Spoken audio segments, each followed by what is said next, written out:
Hi, welcome to Travelogue. I'm Liu Changying.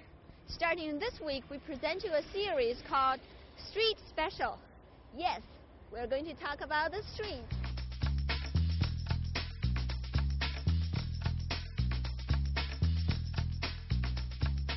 "800 years of history, over 10 million population. Beijing, embracing the hubbub and the throbbing heart of the country, stands as a link between the past and the present-day China.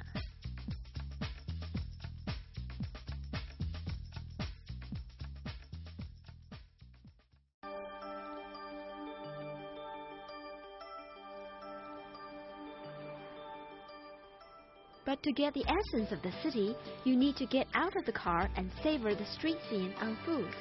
Here we are standing on the street of Wenjing, the Wenjing Street. People call it the most beautiful street in Beijing.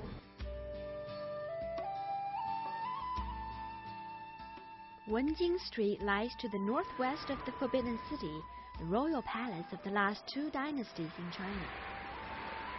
This area used to be strictly for the use of the royals only. Its beauty is enhanced by the two lakes that flank the street. So this is where we are, the little white bridge.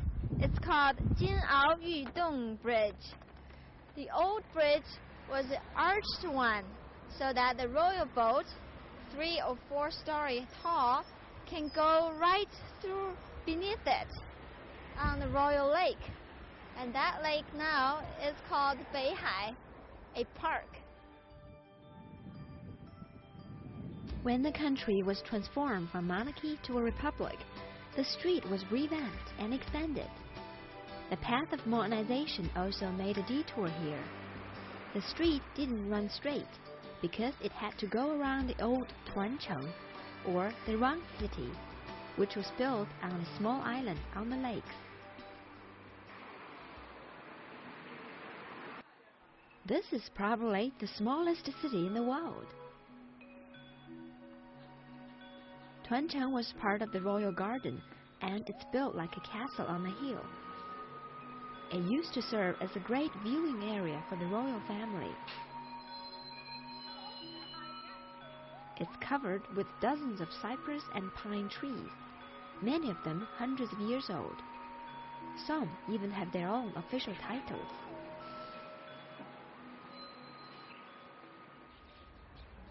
Long time ago, on a very hot summer day, Emperor Qianlong came over here to Tuancheng, and he enjoyed a cool afternoon under that tree. The emperor was very happy, and he gave a title to that tree, Marquis of Shade. And somehow, the emperor was afraid that tree would feel lonely up here, so he gave title to another tree over there. That one is called the White-Robed General. Quite a sense of humor, isn't it? Mind you, the general is more than 800 years old now. The Rang City rises 4.6 meters above ground level, and it's a mystery how all these trees could survive with their roots so far away from the groundwater. The secret lies in the construction. The bricks were shaped like a wedge, with the bigger side, the longer side of the trapezoid shape on top, to gather the rainwater and deliver it to the trees. A very cunning irrigation system.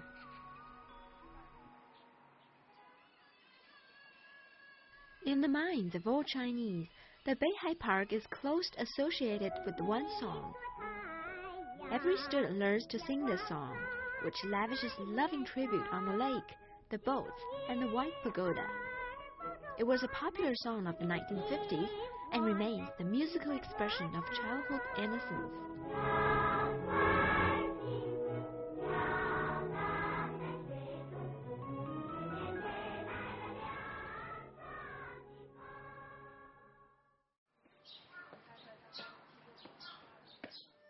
Beihai is part of a royal garden that evolved over 5 dynasties.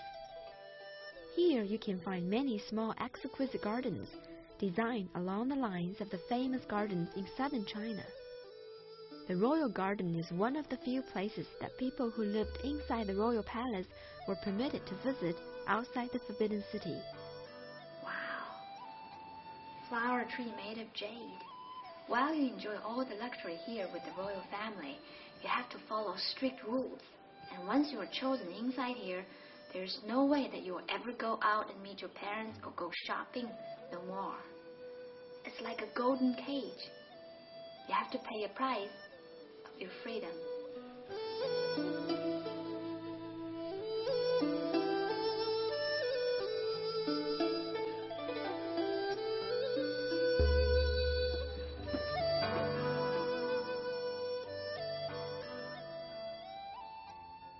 The white pagoda was built on the ruins of another palace, which is called Guanghan, means palace in the moon. During Yuan Dynasty, when the famous traveler Marco Polo visited Beijing, he was invited to attend a party here at Guanghan, Palace in the Moon, and he recorded that party in his travelogue. Chinese legends have it that there were 3 hills floating on the East Sea, and on these 3 hills lived the immortals.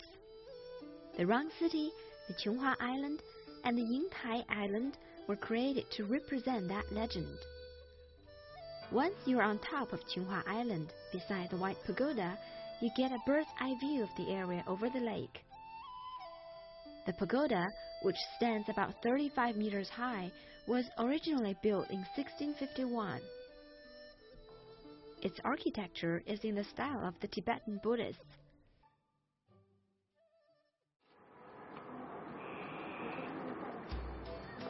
If you visited Beijing more than 100 years ago, you would have found a lot of archways on the streets.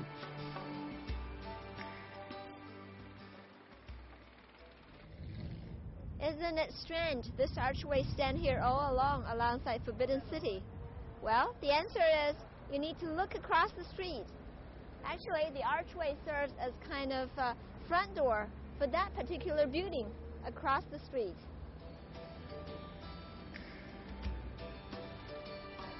It's called Dagao Xuandian. It used to be the royal family's temple of Taoism. And that archway over there, it's a restoration. There used to be 3 archways, one over there, the other 2 over here, blocking the roads. But with traffic like this, there's no way they restore the other 2. Dagao Xuandian is not open to tourists. The Taoist temple was built initially for Emperor Jiajing, a place where he could practice the Taoist rituals through which it's believed you can find immortality. Dagao Xuandian sits at the northwest point of the Forbidden City, and from here, Wenjing Street becomes Jingshan Qianjie, the Jingshan Front Street. Okay, this is the Forbidden City, and this is Jingshan, and here we are, right here. You see the water here? That's the moat. Now, the street between Forbidden City and Jingshan has not changed. What has not changed about the street is its width. Right, it was built that 4 horses carts could roll side by side on it. What has changed? You have seen it. Okay, in the old times, this is strictly forbidden to outsiders. But one story goes that one day of the month, the emperor would allow vendors coming into the street, and all the people inside the Forbidden City will come out and do some shopping here.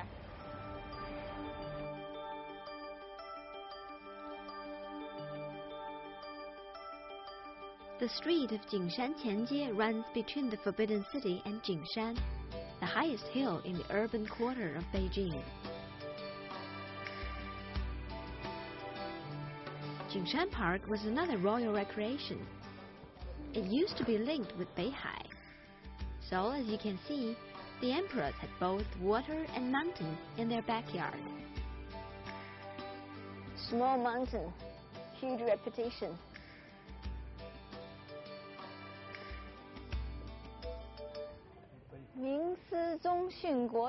Now this is the famous spot where the last emperor of Ming Dynasty hung himself. The story goes that a peasant uprising had driven the lost the emperor out of his forbidden city onto this mountain. And at this spot, he finally despaired and committed suicide. Over there, that tree, hanging himself.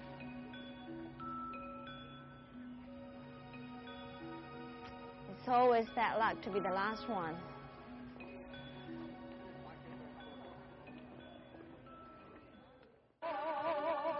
It's a world of middle-aged and old people, and the songs are popular oldies from the 50s, 60s, and 70s.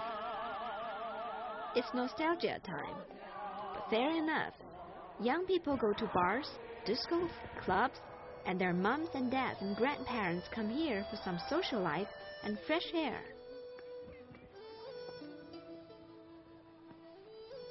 Setting as a perfect background for the merry open-air party, the little hill of Dingshan was carefully designed. It sits to the back of the Forbidden City, and all the 5 pavilions on top were placed with particular consideration, so as to make sure the structures meet its statues.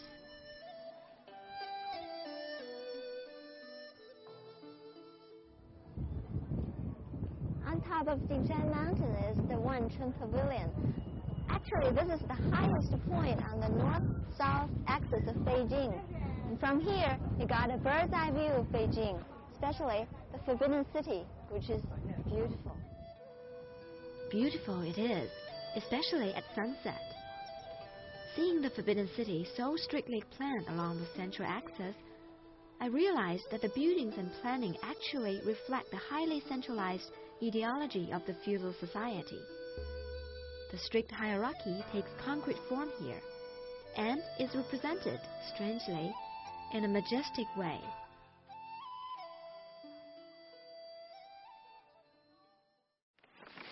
So here we are on the northeast corner of the imperial city. Traditionally, the old city of Beijing was planned based on the alleyways and roads. There was no concept of plaza or square like you would often see in Europe, in the Western world. But now they have built a little park between the roads. It's interesting to note, the city wall symbolizes a closed, restricted society. But now on its ruins has risen a park that provides pleasant leisure space for everyone in the city. On this wall, there are several gates, and people have discovered remains of one of it. It's called Dong'anmen, the Dong'an Gate. Somehow it goes like this. This is south part of the gate, and on the other side of that street is the north side of the Dong'anmen Gate. You could imagine how big the gate was.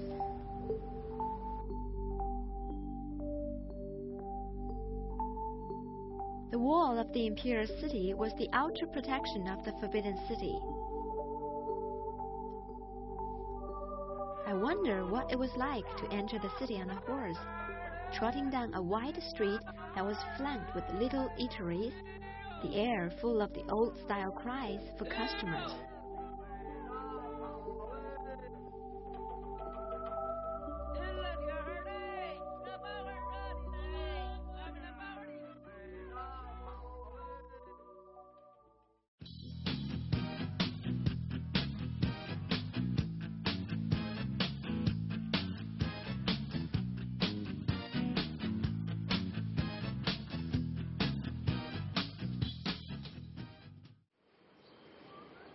On the 4 corners of the Forbidden City are 4 turret watchtowers. And there is an interesting story about the construction of these.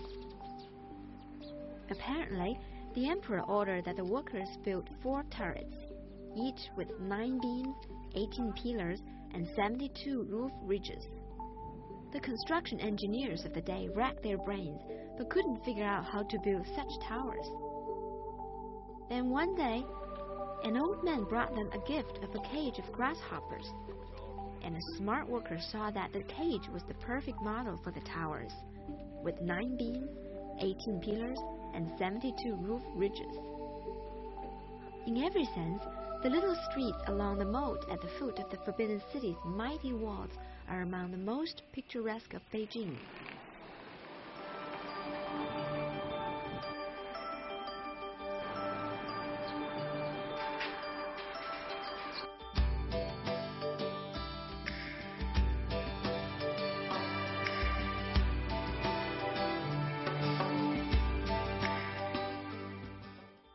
The hutung, the narrow alleyways surrounding the royal palace, all serve the first family.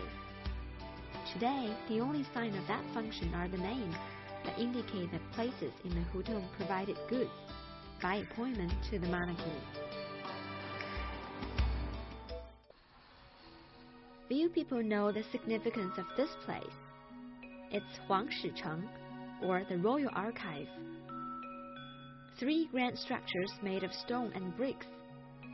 And even back then, they knew the importance of taking special precautions to preserve their documents. The Royal Archive are kept here. Special measures were taken to make sure the indoor temperature remains stable, and the buildings are both fire and moisture proof. Can you see the golden boxes inside? That's where all the archives were kept. Check it out. It's real gold.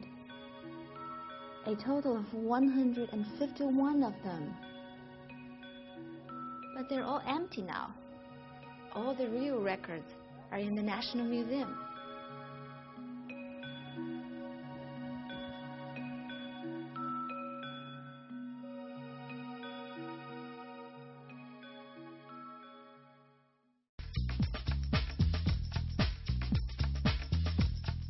Part of the Imperial City Wall still remains standing along the Chang'an Avenue. A walk along the Red Wall that was once reserved for the royals, along the pedestrian sidewalk beneath the Chinese parasol trees, is very enjoyable. An even greater luxury, though, is a nap on one of the long chairs.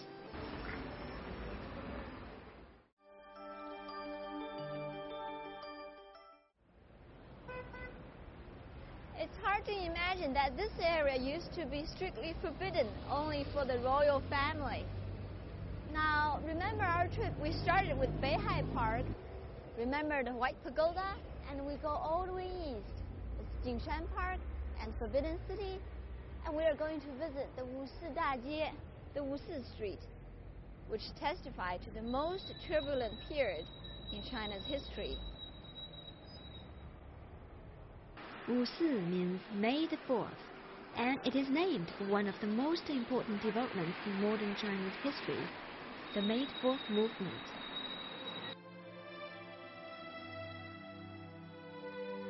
In 1919, the First World War ended with the defeat of Germany. But when the Paris meeting decided to transfer Germany's special privileges in the Chinese city of Qingdao to Japan, the decision outraged every person in China. Everyone's very angry at the news. They must return our Qingdao.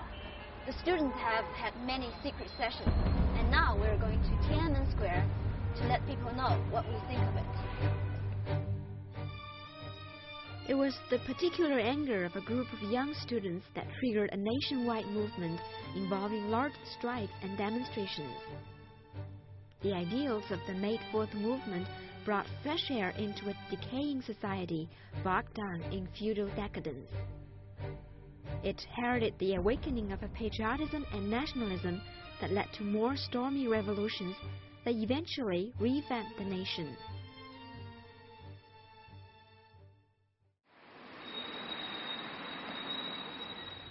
Students from more than a dozen universities and colleges took part in the demonstration, and Peking University was the initiator.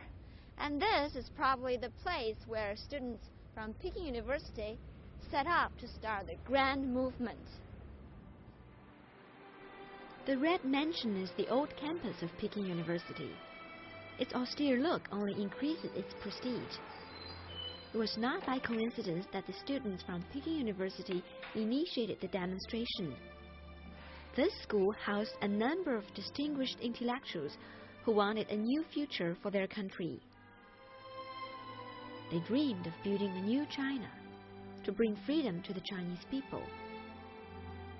This was the office of Li Dazhao.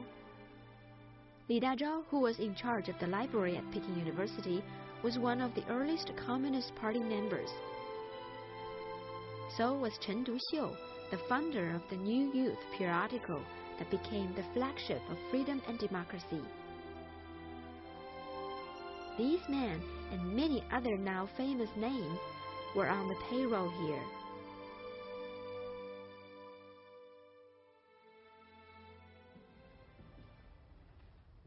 Between October 1918 and March 1919, Mao Zedong, or now we call him Chairman Mao, worked here at this library at Peking University. And this was his desk. He was a young man of only 24 years old, full of aspiration. And this was his first job after he got to Beijing.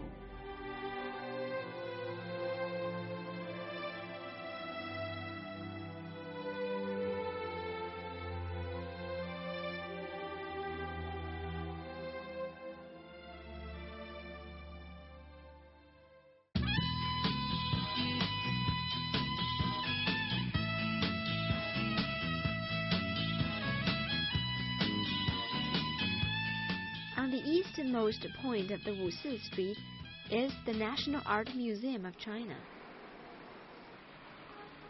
The National Art Museum of China houses the best from the Chinese world of art. It was built during the 60s and symbolizes the accomplishments of the time. It's still the largest museum of art in the country.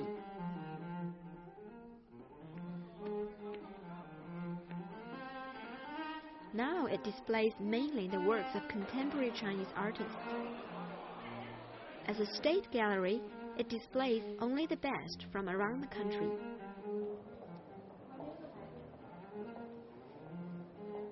This is the most prestigious art gallery throughout the country. Old works displayed here reflect the mainstream of thought in the world of art. So I would imagine if I come over here and visit in the 60s or 70s or 80s, old works would be quite different. And that difference reflects a thinking of mind of people at different times. So you can just take a look at the works on the wall, you get a rough idea of how the outside world was like.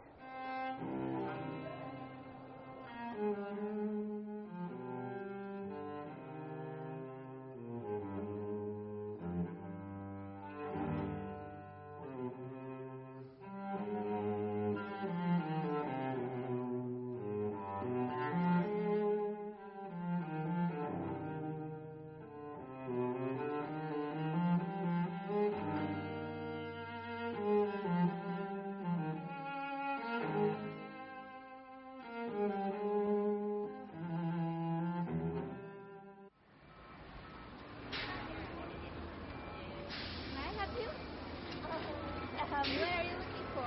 No, we're not really looking for anywhere. We were just wondering where we are on the map. Okay, we're somewhere here. Somewhere there. Yeah, Okay, thank yeah. you. That's the most amazing street. You should Just go and go down explore. this way? Right. Go This ahead. street, beginning as Wenjinjie, extending through Jingshan Qianjie, and now Wusi Dajie, gives you the quintessence of Chinese history in one stroll. And it doesn't end here. Stroll on from this intersection for the north and south, and you will find more distinguished old bookstores, publishing houses, and theaters, all of which play their own role in the emergence of modern-day China. If we say Beijing is the cultural and historical center of China, then this street I've just taken you with is probably the cultural and historical central street of Beijing. Together, it grows with the city and bear witness to it. This is Travelogue Street Special. I'm Liu Changyu. I'll see you around